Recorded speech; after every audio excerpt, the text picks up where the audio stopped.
maksimal 3. Dan jangan lupa di sini ada namanya pasangan elektron bebas yang titik-titik di sini. Ini elektron valensi yang nggak dipakai buat berikatan. Nah, sekarang yang O. Oksigen, berapa elektron valensinya?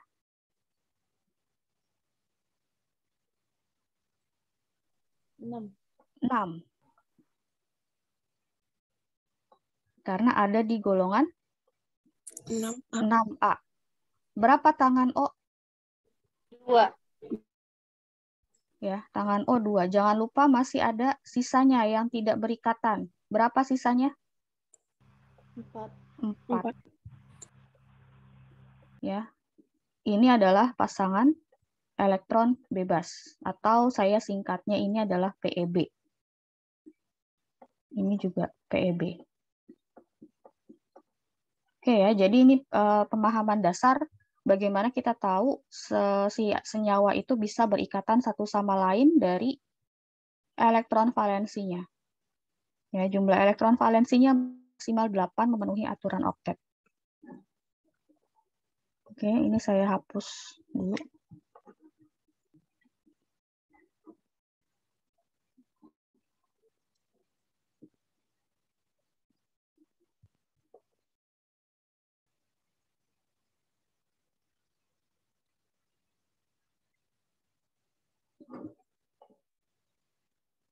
Selanjutnya ada yang namanya elektronegativitas. Jadi kalau di tabel periodik, ini tabel periodik, semakin ke kanan, ya, semakin ke kanan periodenya, maka dia semakin tinggi nilai elektronegatifannya. Dan semakin ke bawah, semakin kecil, yaitu elektronegativitas. Ini berhubungan nanti dengan jenis ikatan yang terjadi. Apakah kovalen atau bukan kovalen. Bisa ionik, bisa juga momen dipol. Nah, ini yang momen dipol untuk ikatan organik. Bisa terjadi ikatan momen dipol kalau terjadi beda elektronegatifan. Nah, di sini contohnya adalah antara hidrogen dengan fluor. Hidrogen dia lebih positif dibandingkan fluor. Kenapa? Karena nilai elektronegatifan dari hidrogen itu lebih kecil daripada F. Ya, jadi di sini adanya ikatan dipol, dipol itu parsial ya ikatannya. Parsial positif atau parsial negatif. Ini simbolnya delta, delta positif atau delta negatif. Dilihat dari angka elektronegatif. Jadi ini berhubungan dengan nanti sifat kepolaran. Kalau ada momen dipol yang seperti ini, sifat senyawanya itu adalah polar. Tapi kalau ikatannya kovalen, nggak ada bentuk momen dipol seperti ini, nggak ada beda keelektronegatifan, maka ikatannya adalah kovalen, sifatnya non-polar. Ya, ini sudah saya sebutkan tadi. Nah, sekarang coba dilihat di sini. Antara F dengan Cl. Mana yang lebih positif, mana yang lebih negatif? Tadi kalau dari tabel periodik, semakin ke kanan, dia semakin besar nilai elektronegatifannya. Tapi kalau dari atas ke bawah, elektronegatifannya makin kecil. Kalau F ada di golongan berapa? 7A. 7. Periode berapa?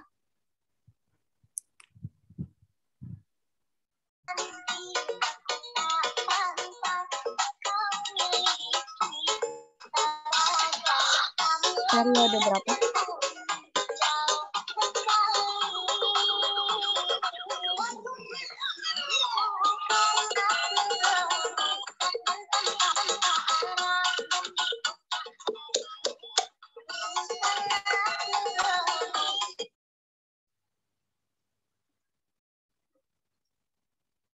Periode berapa F?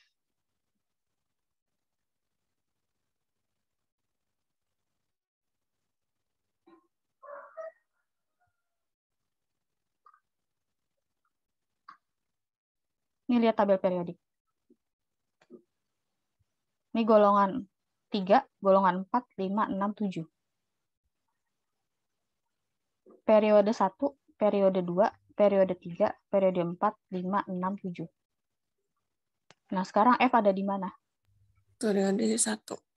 Periode 2. Ya.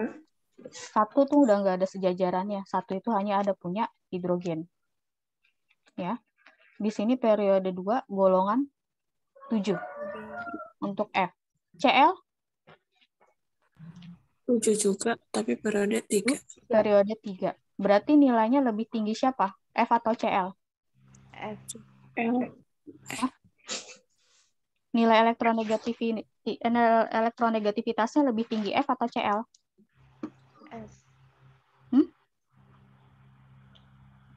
Apa? F. F ya.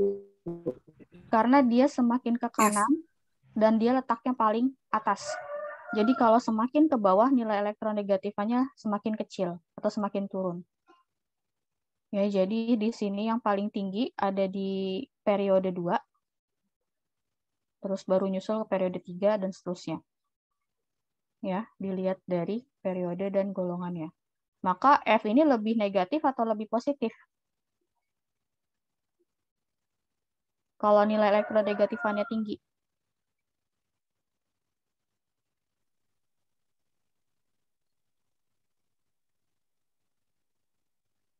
Lebih positif atau lebih negatif? Positif, Bu. Lebih F. Negatif. Lebih negatif. Kan elektronegativitas. Ya. Jadi nilai elektronegatifannya tinggi, maka yang terbentuk adalah delta negatif. Ya, jadi F ini deltanya negatif, muatannya parsial negatif, kalau Cl lebih ke parsial positif. Antara C dengan O sekarang.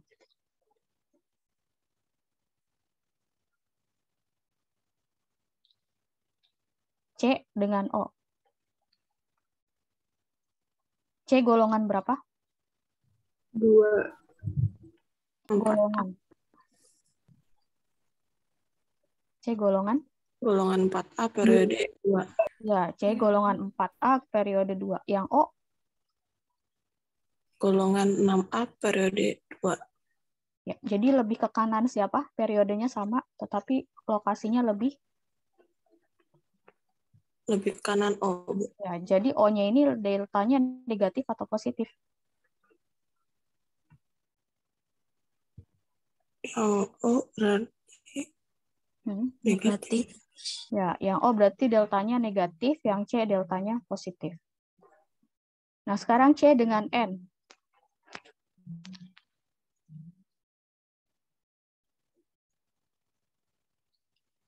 C golongan 4A ya tadi ya.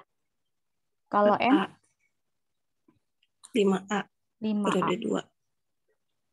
5A periodenya sama ya? C dengan N periodenya sama nggak? Iya, Bu. Periode 2. Jadi yang C-nya lebih positif atau lebih negatif? C-nya lebih positif. C-nya lebih positif, N-nya negatif. Negatif.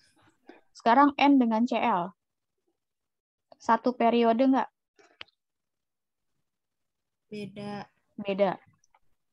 N periode berapa? N periode kedua. CL? Periode ketiga. Periode ketiga. Jadi lebih negatif siapa? CL. Oh, lebih negatif CL. Kan periodenya lebih ke bawah kan ya? Iya, Bu. Maaf salah. Jadi harusnya lebih N. negatif yang N. baru yang CL. Ya, jadi ini menentukan momen dipol, lihat di tabel periodik, semakin ke kanan, semakin besar ke elektronegatifannya, berarti deltanya lebih negatif, semakin ke bawah, deltanya lebih positif.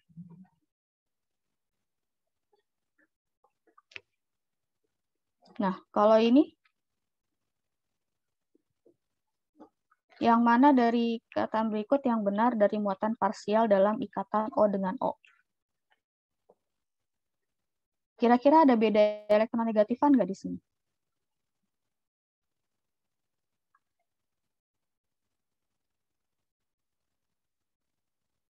Ada nggak bedanya?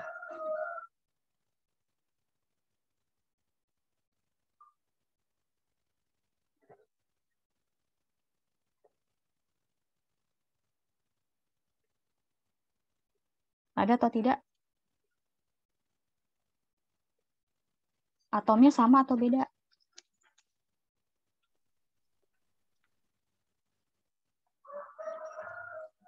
Oksigen dengan oksigen, sama atau beda? Sama. Sama. Jadi nilainya ada berbeda nggak antara O dengan O yang ini? Enggak. Nggak ada. Jadi jawabannya yang Tidak Tidak satu. satu pun.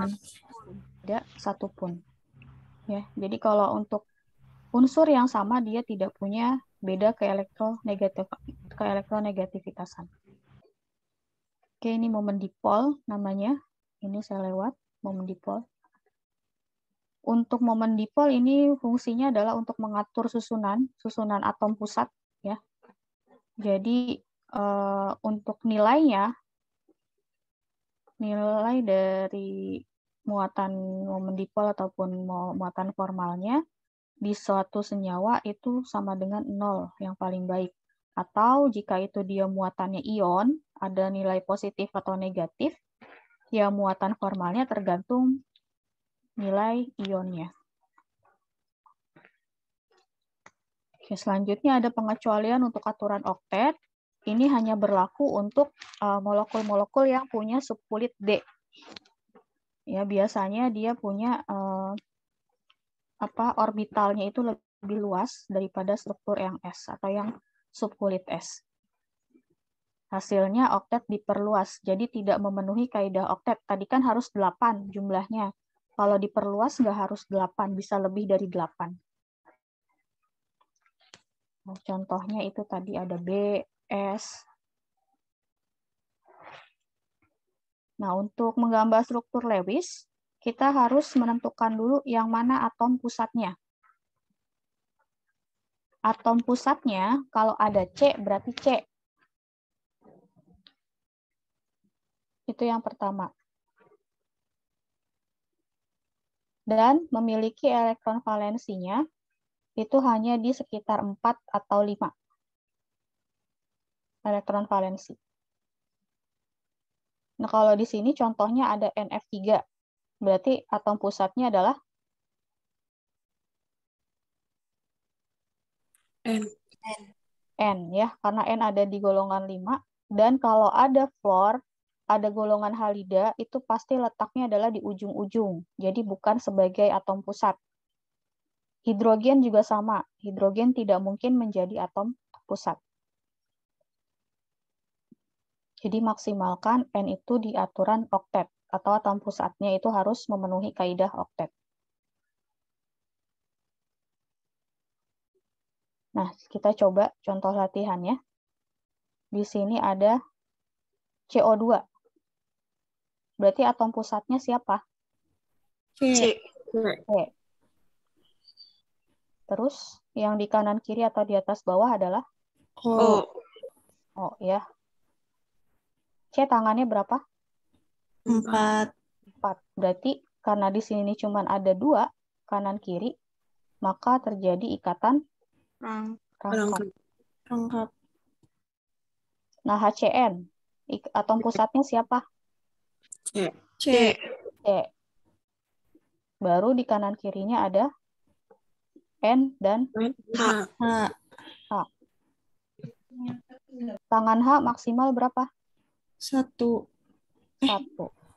Iya. Tangan N maksimal? Tangan C berapa? 4. 4. Jadi kurang berapa? Kurang 3. 3. Kurang 3. Ini cara untuk menggambar struktur Lewis. Masih ada kalau di N namanya elektron bebas. Elektron bebasnya itu ada 2 ya, pasang elektron bebas.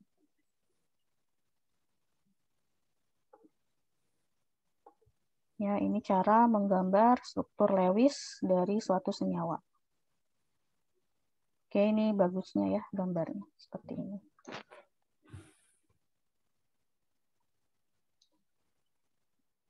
Nah, ini atom yang sering membentuk beberapa ikatan, ada karbon, ada oksigen, nitrogen, fosfor, sulfur. Ini dia bisa membentuk beberapa ikatan. Karena fleksibilitas mereka dalam jenis ikatan sering membentuk tulang punggung molekul besar, ini lebih dari 5 atom. Nah, ini untuk yang aturan oktet diperluas, contohnya ada SF6. Kalau di tabel periodik, S itu golongan berapa? Golongan 6A. S golongan 6A. 6. Berarti berapa elektron valensinya? 6 ya. 6. 1, karena di sini F-nya 6, pasti otomatis jumlah F-nya 6. 1, 2, 3, 4, 5, 6. Ya, maka setiap elektron valensi S dia mengikat F. Jadi di sini ikat, di sini ikat, di sini ikat, ikat, dan ikat.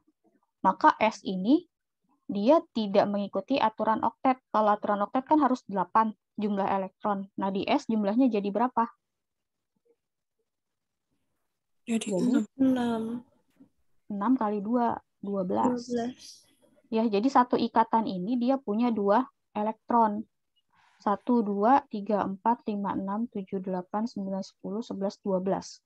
Jadi si S ini masih bisa sampai 12 elektron. Kenapa? Karena si D, kulit D, berapa orbitalnya? Kalau D, kotaknya, ada 5 ya. Siap begini nih biasanya. Kalau D, S dengan D. Jadi maksimal elektron itu adalah untuk S ada 12. Kenapa dari sini? Ya, 1, 2, 1, 2, 3, 4, 5, 6, 7, 8, 9, 10, 11, 12. Ya, jadi S ini masih bisa sampai 12 elektron valensi untuk berikatan. Nah, ini contohnya. Terus karbon membenci pasangan tunggal. Ya, kalau karbon itu dia nggak ada titik-titiknya ya. Jadi semuanya itu berubah dengan tangan atau menjadi ikatan kalau karbon. Tangannya selalu 4, nggak bisa kurang, nggak bisa lebih. Itu karbon.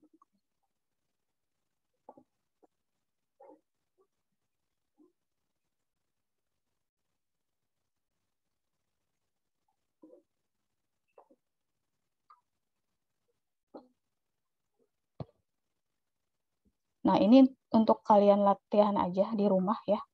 XeOF4. Nanti dilihat siapa yang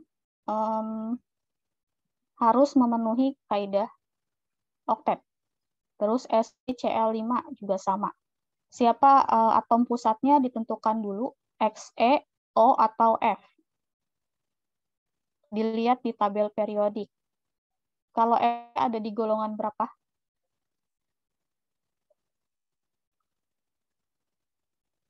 Delapan A, Bu. Xe ada di 8A. 8A. Mungkin tidak berikatan.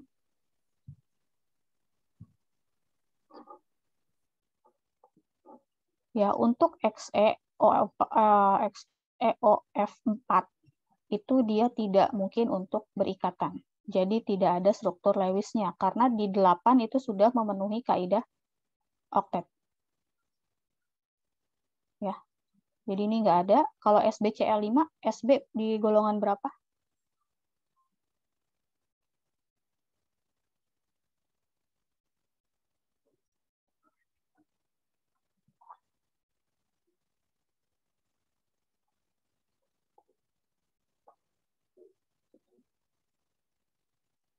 Golongan 5A.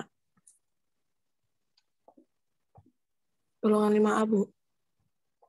Berarti elektron valensinya ada 5 5. ya.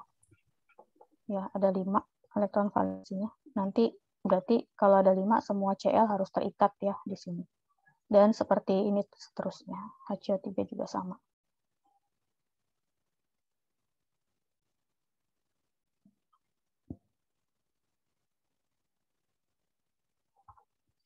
XeF6.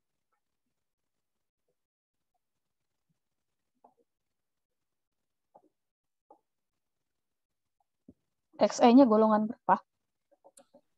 8.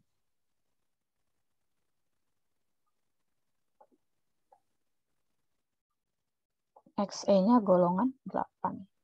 Xenon ya. Ini berarti periode berapa Xe? Periode 5. Oh, periode 5.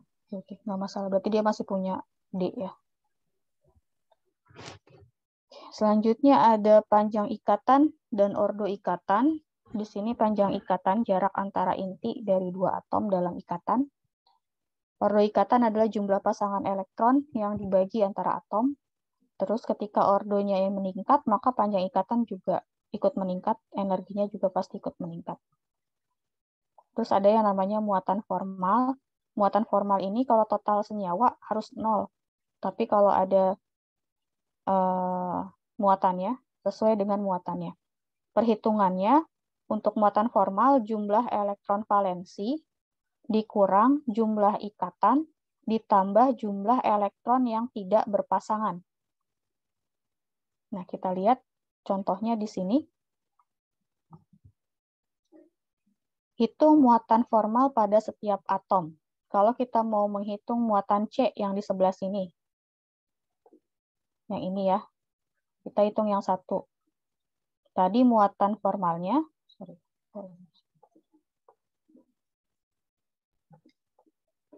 MF sama dengan elektron valensi C. Berapa elektron valensinya? 4 ya, golongan 4. Dikurang jumlah ikatan. Ada berapa jumlah ikatan untuk karbon?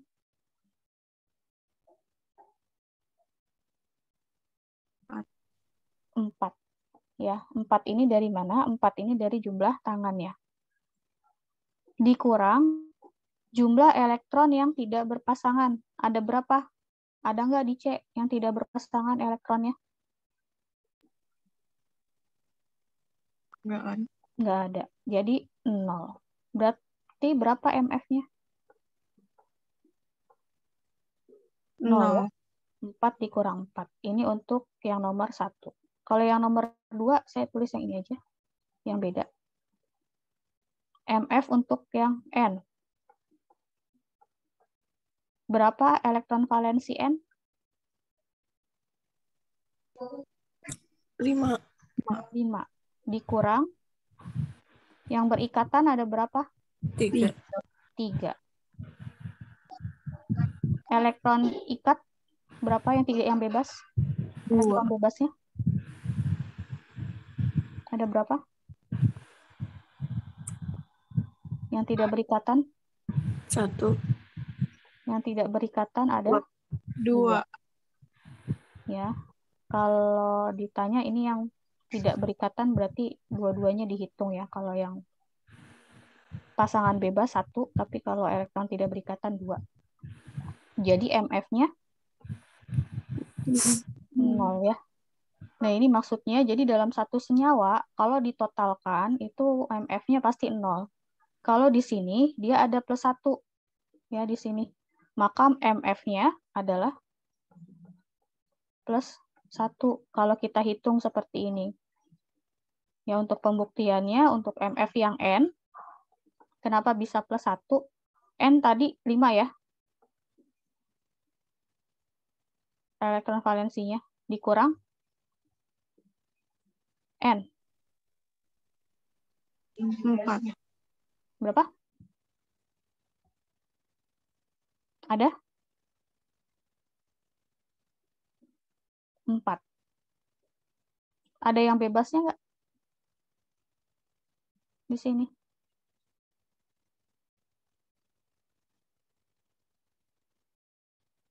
Nggak ada, Bu. Nggak ada. Tambah ya, kok saya kurang.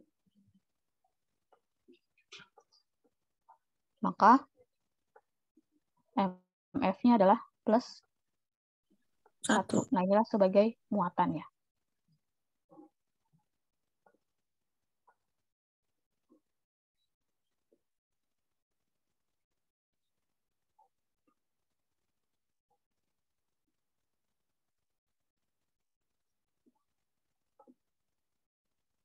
Ini sudah tadi NH4+, muatannya plus 1 ya. Nah, ini untuk kovalen koordinasi. Kovalen koordinasi itu contohnya di sini NH4+. Jadi dia harusnya elektron bebasnya 5 di sini ya. Kalau untuk sebelum berikatan atau elektron valensinya. Nah, ketika dia berikatan dengan satu lagi molekul, harusnya kan dia berikatan hanya 3 tangannya. Nah, sekarang tangannya menjadi 4, ya, totalnya jadi 8, maka dia ada muatan positifnya. Ini adalah jenis ikatan kovalen koordinasi. Nah, dari latihan ini, mana yang mungkin terjadi ikatan? Yang nomor 1 atau nomor 2?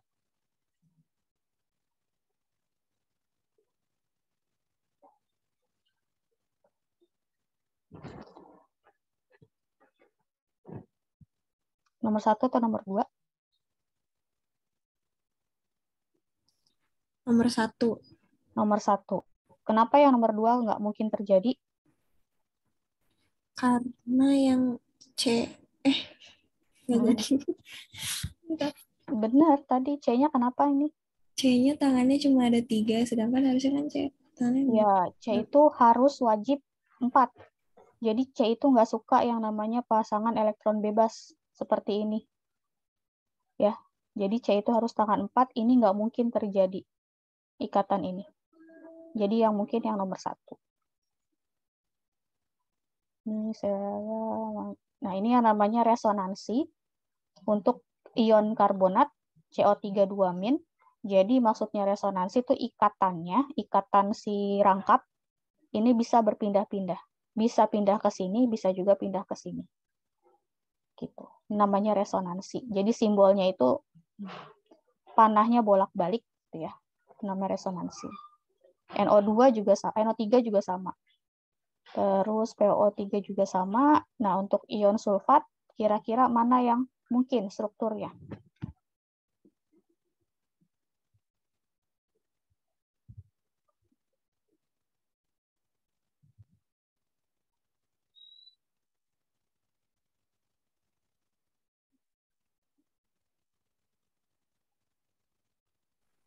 Yang B bukan? Ion sulfat yang mungkin adalah yang B. Tangannya ada 5. yang kita hitung aja ya kalau kayak gitu. Yang B, bener nggak yang B?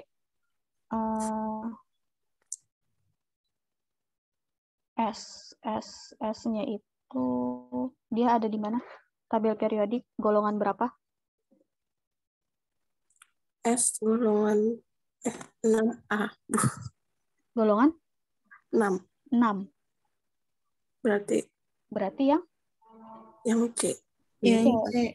Yang C ya. Jumlah tangan S-nya itu harus 6. Oke.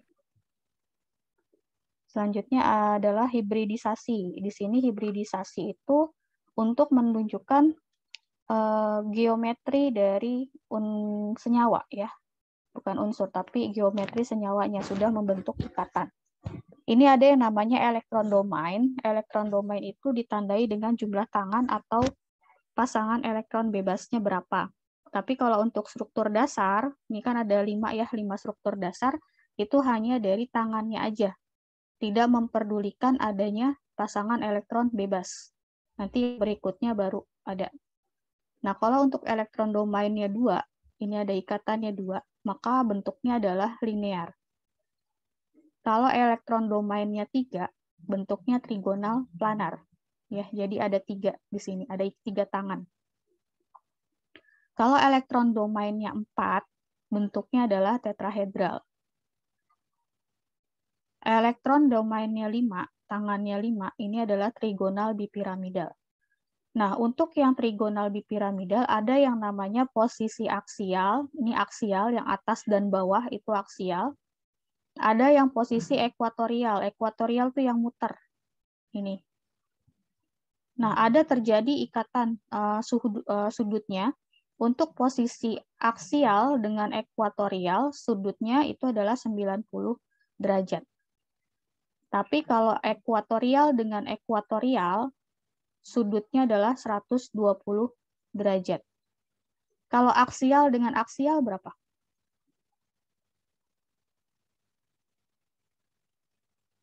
Sudutnya.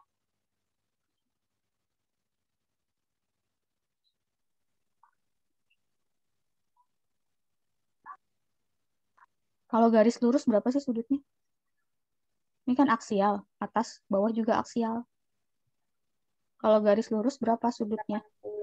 180. Jadi yang paling dekat posisinya itu adalah aksial dengan ekuatorial. Nah, kalau elektron domainnya 6, membentuk oktahedral. Kalau oktahedral, seluruh molekul membentuk sudut 90 derajat. Sama, posisinya juga ada aksial dan juga ada ekuatorial. Nah, untuk ini,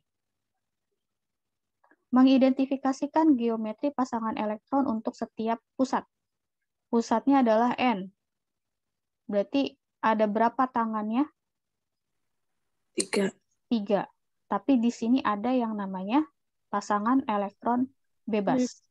Ya, ini tetap dihitung. Jadi ada berapa elektron domainnya? 4 ya. Kalau yang ini pasangan yang dihitung ya, bukan yang bebas yang satuan, tapi hitungnya pasangan menjadi 1 ya. Jadi elektron domainnya adalah 4. Kalau 4 bentuknya apa tadi?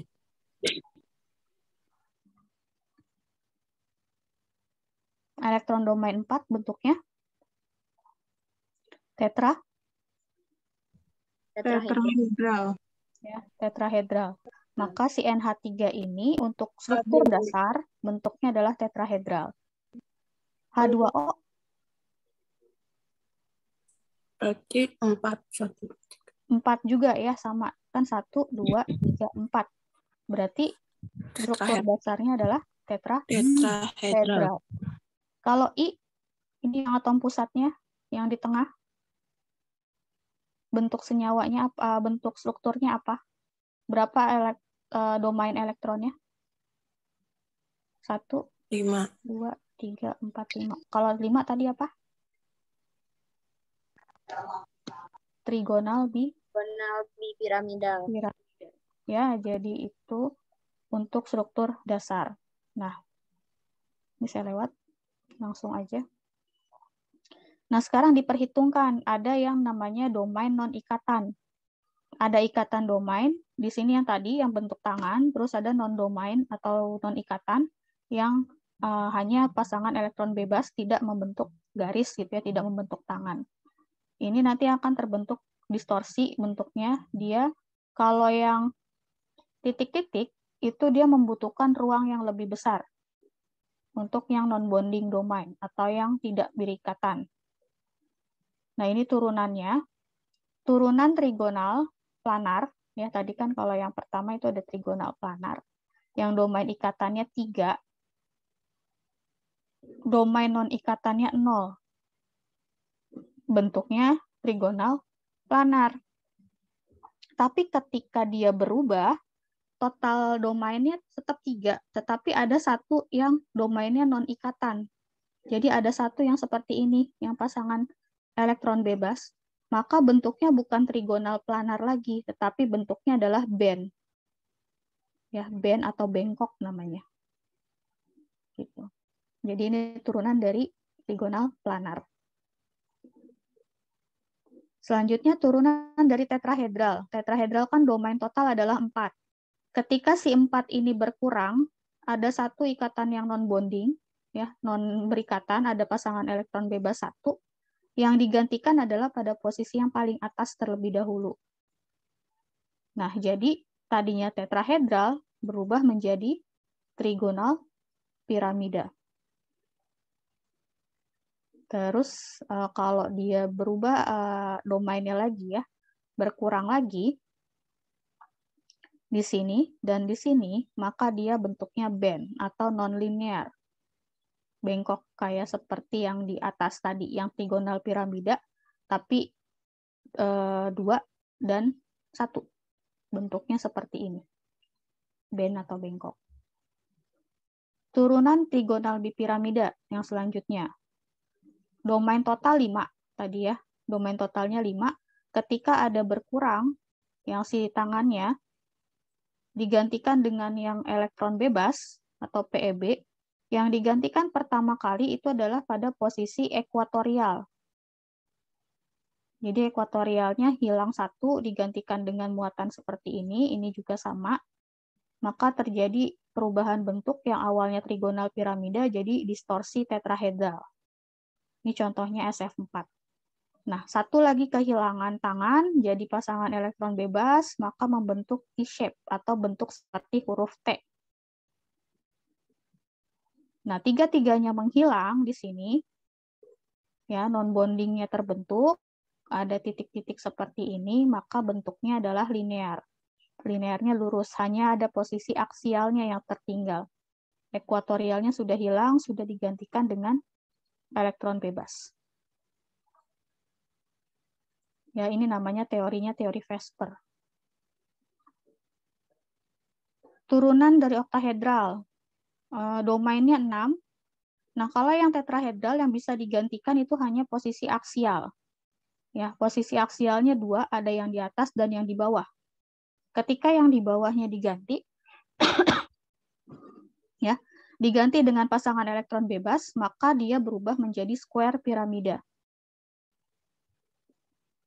Kalau aksialnya yang diganti yang bagian atas, maka dia jadi planar atau square planar. Gitu, ini adalah turunan-turunan dari bentuk geometrik. Nah, sekarang tadi kan awalnya tetrahedral. Karena satunya hilang menjadi apa tadi? Untuk NH3. Bentuknya jadinya trigonal bipiramida. Terus yang H2O, yang tadinya juga tetrahedral. 2-nya hilang, jadi bentuknya band ya, atau bengkok. Terus kalau di sini, yang di I, yang tadinya trigonal bipiramida, ketika ada ini, pasangan ini, hanya tinggal aksialnya saja ya, jadinya linear.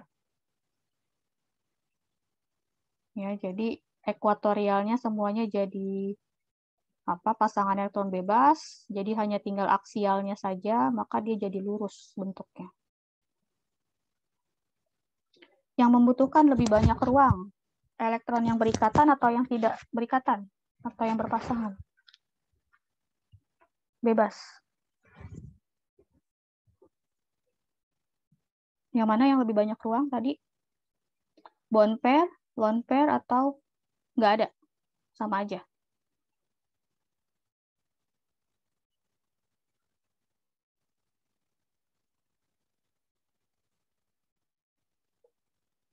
Yang mana jawabannya? Yang tadi bentuk balonnya lebih besar. Seperti ini. Ada juga yang begini. Ini ikatan atau titik-titik begini yang menempati ruang lebih besar.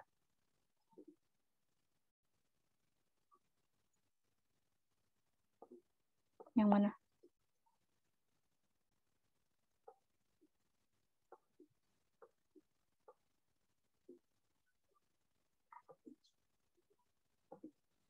Yang lone pair. Lone pair itu yang bebas ya.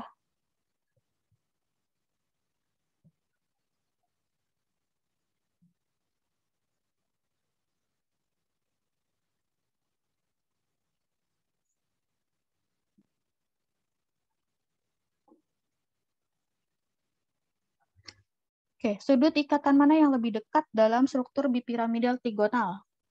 Yang mana tadi?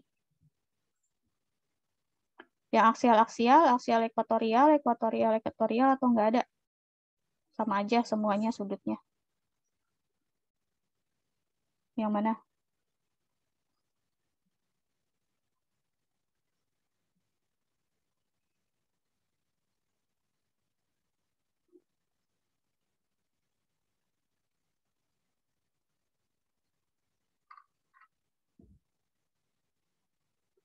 Yang ini nih. Tadi sudutnya yang ini aksial. Sama ekuatorial berapa derajat? 190. Hah? Ini loh. Nih. Ini berapa? Berapa derajat? Kalau siku-siku, membentuk siku-siku berapa sih sudutnya? 90. Iya, 90. Ya, 90 100. Kalau X dengan X, ini ekuatorial dengan ekuatorial, berapa sudutnya yang di sini? 120. 120. Aksial dengan aksial yang di sini? 180. 180. Jadi yang mana yang paling dekat?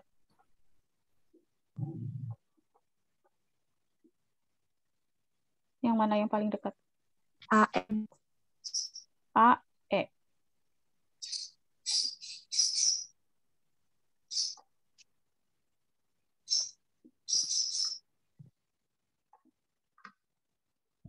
Ya, jadi aksial dan ekuatorial yang paling dekat. CH4, bentuknya apa geometrinya?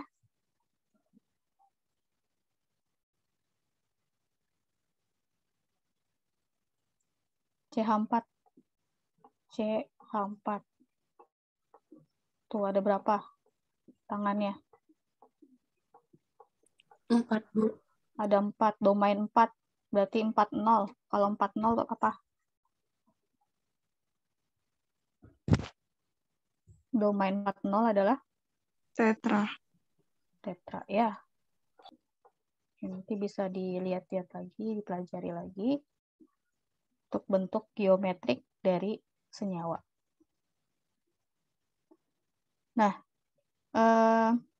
bentuk dipol atau momen dipol ada yang pasangan elektron bebasnya. Itu tadi sudah sebelumnya juga sempat saya bahas. Ini menunjukkan kepolaran. Jadi semakin banyak momen dipol, semakin polar senyawa tersebut. Ya, jadi banyak titik-titiknya tuh makin polar senyawanya. Nah, kalau dilihat di sini untuk yang gambar nomor 1, gambar nomor 1 polar atau non polar? Senyawanya.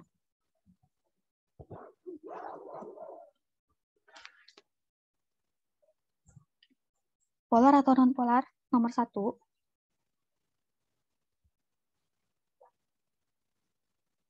Ada momen dipol nggak? Nomor 1.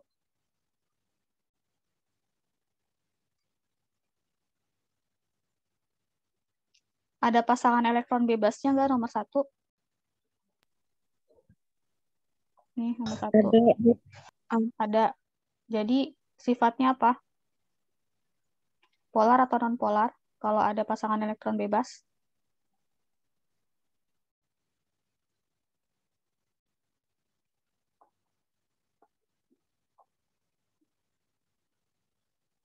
Polar atau non polar?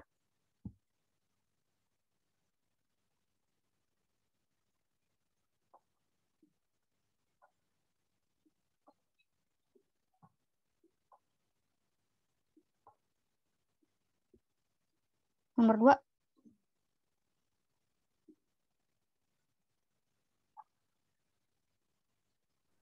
Non polar. Nomor 2 polar atau non polar?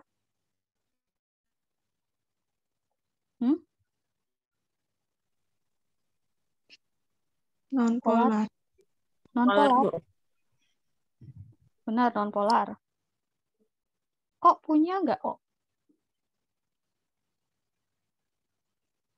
berapa elektron valensinya?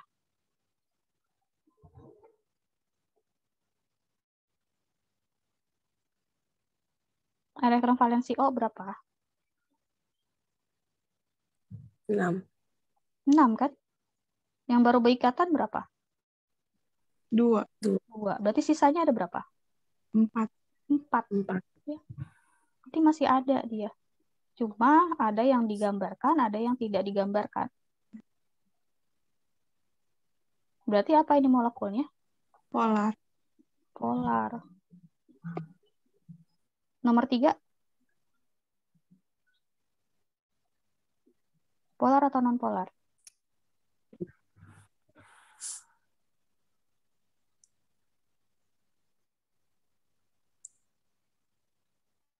Non. Non ya. Karena dia tidak punya pasangan elektron bebas seperti yang nomor 1 dan nomor 2. Kalau dari segi kekuatan, kepolaran, maka nomor 1 lebih polar dibandingkan nomor 2 dan nomor 3.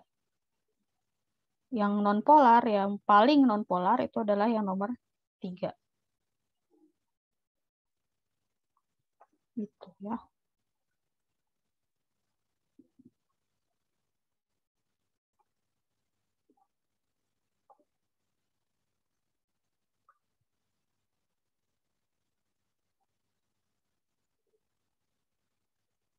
CH2Cl, CH2Cl. Kemungkinannya polar atau non-polar?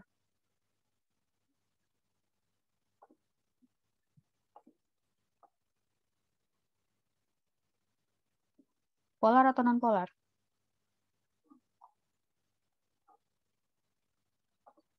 Siapa atom pusatnya? C. Berarti non-polar. Berarti C-nya ada berapa? Non-polar. Polar ya. Kenapa polar? Ada. C-nya ada berapa? Ada 4. C-nya ada 2. Ini kan Cl, bukan C. Cl. Ya, tangan C ada 4. 4. Berarti di sini dia ada Cl, di sini H, di sini H, di sini H, ini juga H, di sini ada Cl. Ada yang punya elektron bebas nggak?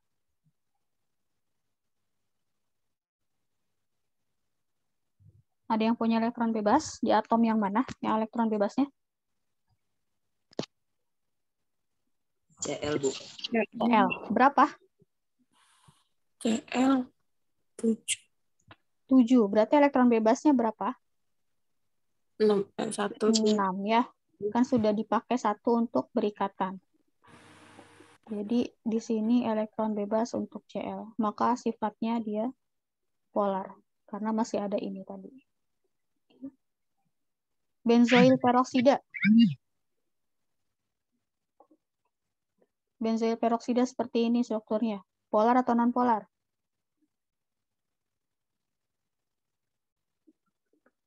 Kuncinya ada di mana? B. Polar atau non-polar? Ada yang punya elektron bebas nggak di struktur ini? Ada nggak?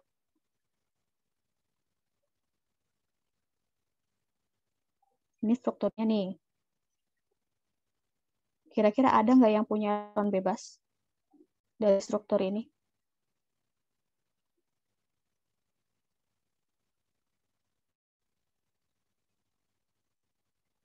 Ada atom apa aja sih di struktur ini?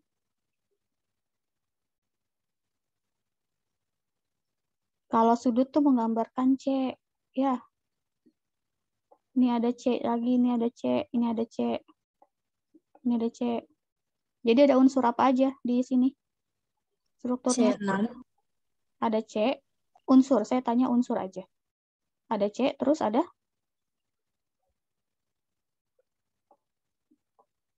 Kalau ada C pasti ada H ya. Terus ada apa lagi? O. Oksigen. Ada O. Ya. Nah, sekarang yang memungkinkan ada yang elektron bebas, yang mana? Yang O. Yang O ada berapa elektron bebasnya? 1, 2, Elektron valensi O ada?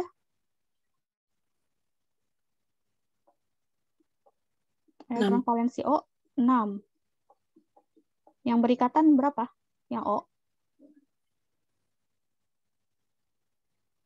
Baru ada berapa tangannya di O?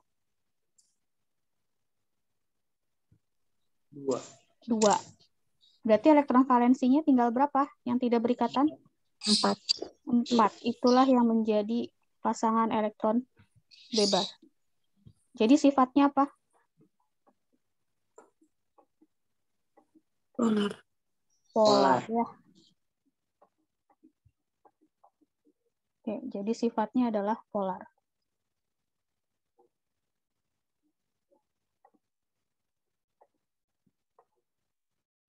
Ya, jadi tentukan dulu unsur mana yang memungkinkan adanya elektron bebas dilihat dari elektron valensinya.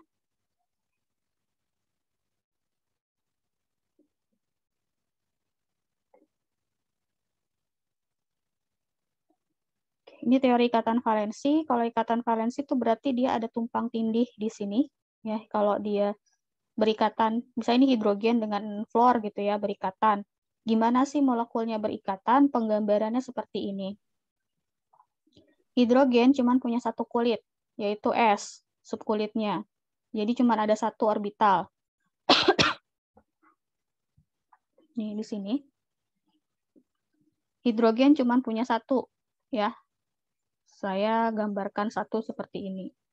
Fluor, dia punya 2 subkulit, punya S dan juga punya P. Elektron valensinya berapa? 7 ya.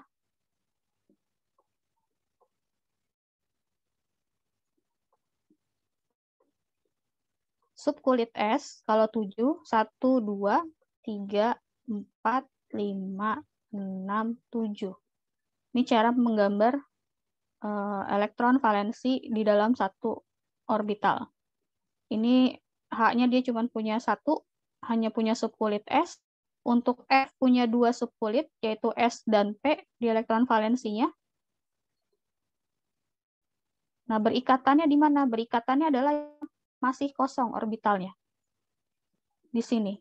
Dia berikatan antara hidrogen dengan F di posisi S dengan P subkulitnya. Maka bentuknya seperti ini overlappingnya. Ini subkulit S dari hidrogen. Nah, yang ini adalah subkulit P dari F. Maka di sini ada terjadi tumpang tindih molekulnya, maka membentuk seperti ini. Ini analoginya begini. Maka si HF terbentuk muatan yang seperti ini. Ya, jadi ini yang berikatannya tuh di sini. Yang pemakaian elektron secara bersama itu di orbital S dari hidrogen, orbital P dari F. Oke, ini sudah saya jelaskan. H2S juga sama, harus dibentuk dulu. H2 berarti hidrogennya ada 2. S itu dia berikatan di orbital P ya, sama. Jadi tumpang tindihnya ada di 2 orbital P dengan masing-masing 1 hidrogen. Ini orbital S, atom S, orbitalnya S semua. P semua. Ada 1, ini orbital P, 2, 3. Ya, kalau P itu kan 3 nih, makanya ini digambarkannya tuh 3 ininya, orbitalnya. Oke, berdasarkan ikatan teori valensi, jenis ikatan yang tumpang tindih yang terjadi antara BH3 apa? B ada di golongan berapa?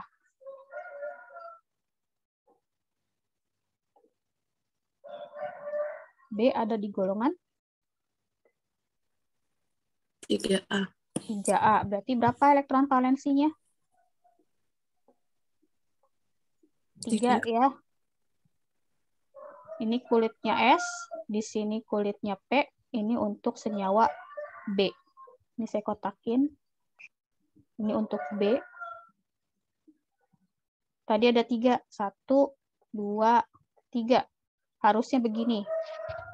Tetapi perlu ada catatan, ketika orbital P masih ada yang kosong, ini kan kosong banget ya, orbitalnya nggak ada elektron sama sekali, maka satu elektron di S dia bisa berpindah ke orbital P. Bisa pindah ke sini. Maka ini saya hapus satunya karena dia sudah pindah ke sini. Ini untuk yang B. Sekarang yang hidrogen. Hidrogennya ada berapa? Hidrogennya ada? 3. Ada 3 ya. Ini hidrogen yang pertama, ini hidrogen yang kedua, ini hidrogen yang ketiga.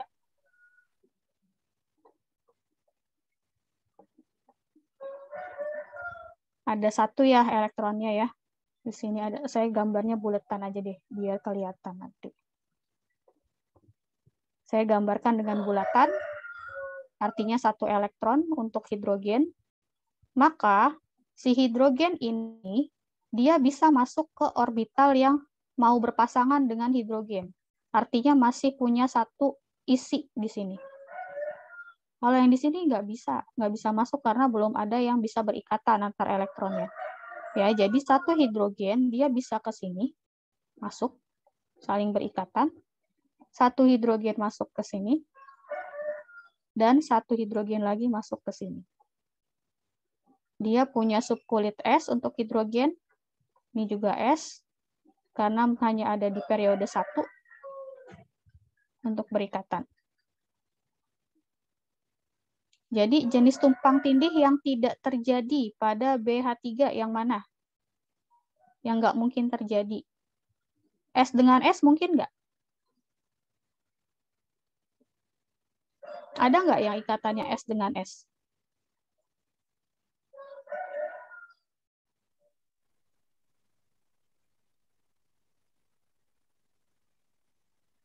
Ada kan di sini? Ada, Bu. Ya, berarti mungkin terjadi kan antara S dengan S? Mungkin. Mungkin ya. S dengan P, mungkin nggak Ada. terjadi? Mungkin. Mungkin ya, di sini S dengan P. Ini juga S dengan P. Nah, sekarang P dengan P, mungkin nggak terjadi? Tidak. Tidak ya. Karena hidrogen dia hanya punya subkulit S. Jadi dia nggak mungkin berikatan antara P dengan P. Gitu ya. Jadi jawabannya adalah yang C. Jadi kita harus menggambarkan orbitalnya dulu untuk tahu ini mungkin nggak, kecuali kalau udah seperti ini ya, hidrogen kan nggak punya orbital P ya, jadi tanpa harus menggambar juga sudah tahu isinya apa.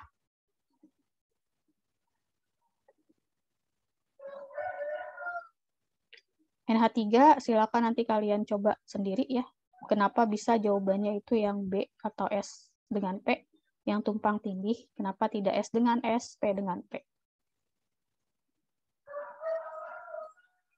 Oke, kelemahannya untuk teori valensi, dia tidak bisa menggambarkan adanya ikatan yang rangkap.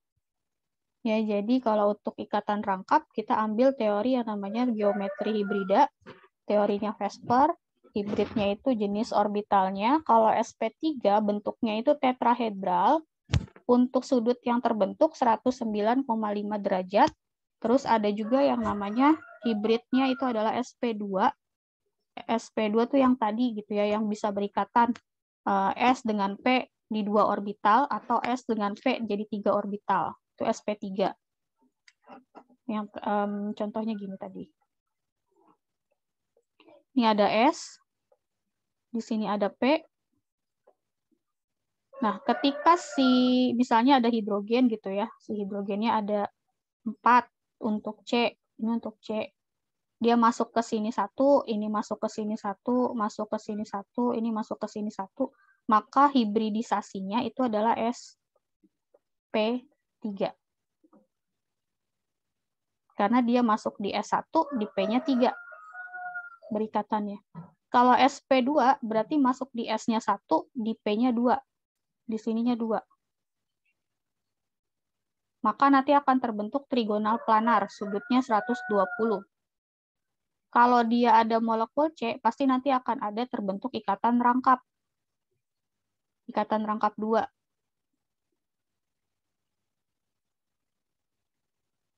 Kalau SP berarti nanti ikatannya bisa 2 ya. 3 juga bisa. 3, 1 bisa, 2, 2 bisa.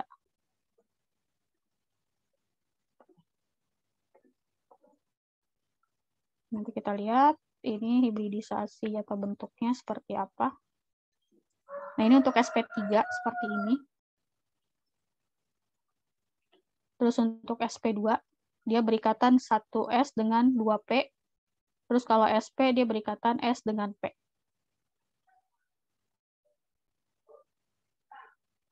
Oke, ini hibridisasinya CH4 planar ya, SP3. Tetrahedral, sorry. Tetrahedral, dia hibridisasinya SP3, karena tadi bisa berikatan di S-nya 1, P-nya 3. Jadi SP3. Untuk CH3OH, bentuk hibridisasi O-nya, itu bisa dicek nanti sama caranya. Tetap di SP3, caranya bisa dilihat ya. Nah, ini ikatan yang overlap. Ada ikatannya jenis, ada ikatan 2 ya, jenis ikatan. Ada ikatan sigma, namanya. Ada juga ikatan pi. Kalau ikatan sigma itu adalah ikatan tunggal. Sigma bond, simbolnya sigma gitu ya. Sigma gini. Terus kalau yang pi bentuknya gini, simbolnya ikatan pi.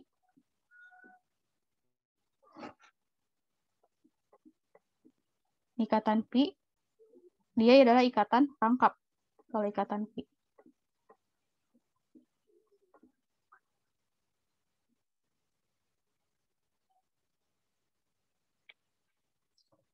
Nah, ini ikatan pi namanya. Dia double gitu ya. Jadi ada 2 garis satu ini. Ini kalau dari bidang datar, di bidang datar bentuknya seperti ini.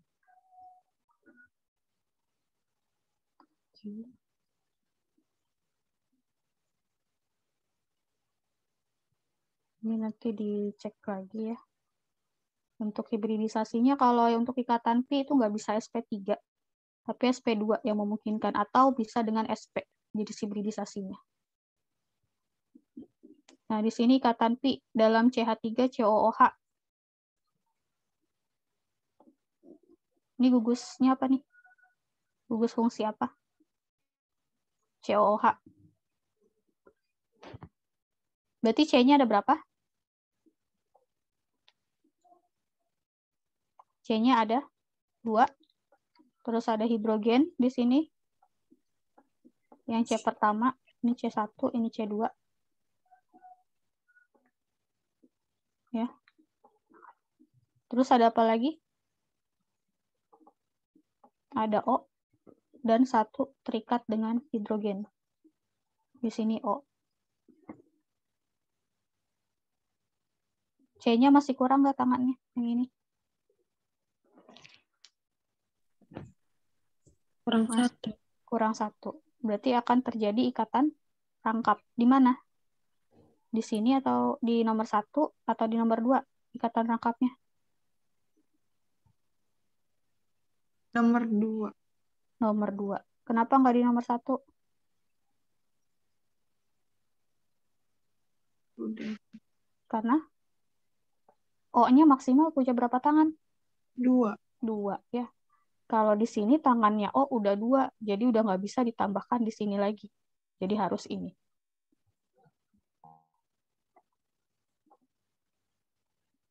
Ya, selesai materinya. Kita sampai jam 9.45. bentar.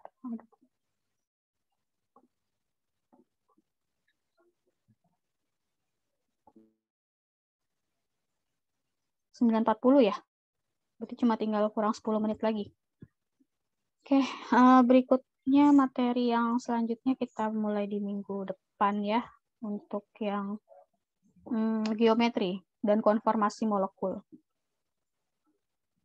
Kita absen dulu aja.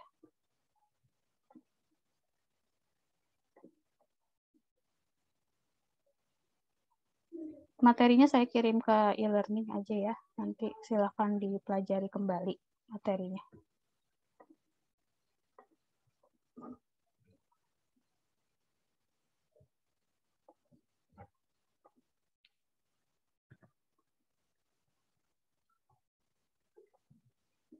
Sarah? Hadir, Bu. Oh, ini Sarah Permata ya tadi ya. Sarah Fauzia? Hadir, Bu. Sylvia Yuni? Hadir, Bu. Sarahma? Gita Amelia? Hadir, Bu. Yusnia Rahmayani? Hadir, Bu. Roida Hotmauli? Florita? Hadir, Ibu. Putri Lestari? Putri ada?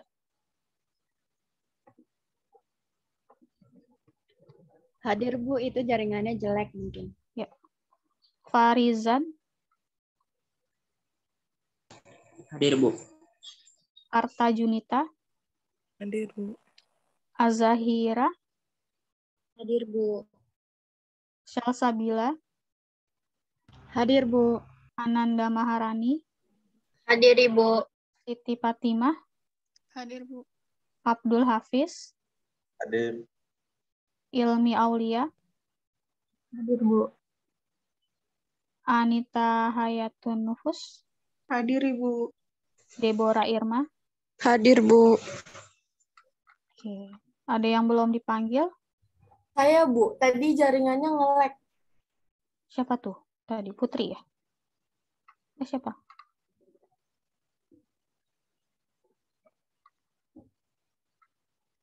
Siapa tadi namanya yang belum Iya, dipanggil? Putri Lestari Junaidi, Bu. Oke, udah.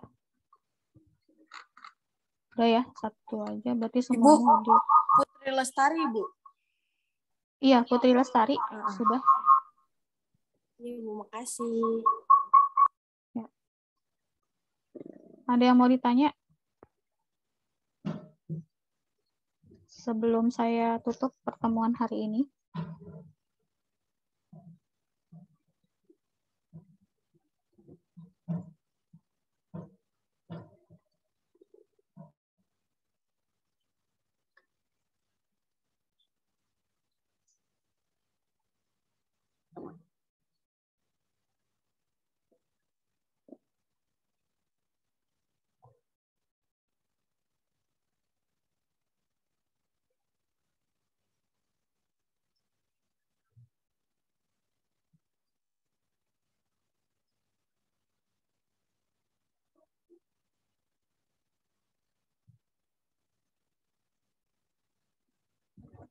Nggak ada. Kalau nggak ada, saya tutup ya pertemuan hari ini. Terima kasih sudah gabung di Zoom. Selamat pagi. Assalamualaikum warahmatullahi wabarakatuh. Waalaikumsalam. Terima kasih, Bu. Terima kasih, Bu. Ya.